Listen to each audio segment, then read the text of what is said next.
সিকেডির পেশেন্টরা লো sodium, লো potassium, লো ফসফরাসযুক্ত খাবার খাবেন।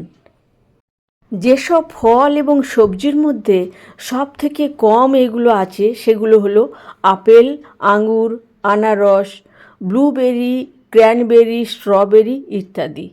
কলা, শুকনো ফল, বাদাম, বীজ, কমলালেবু ইত্যাদি কম খাবেন।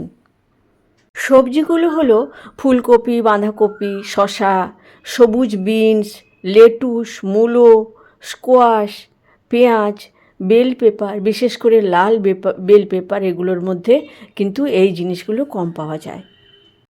আলু, লাল আলু, টমেটো, পালং শাক, ভুট্টা, অ্যাসপারাগাস এগুলো না খেলেই ভালো। শস্যদানা, গোটা শস্যদানা খাওয়া যাবে না। সাদা চাল, সাদা রুটি, পাস্তা, ভুট্টা এগুলো অনায়াসে খাওয়া যায়। প্রোটিনের মধ্যে ডিমের সাদা অংশ, স্কিনলেস চিকেন ইত্যাদির মধ্যে কিন্তু এই সোডিয়াম, পটাশিয়াম, ফসফরাস কম থাকে।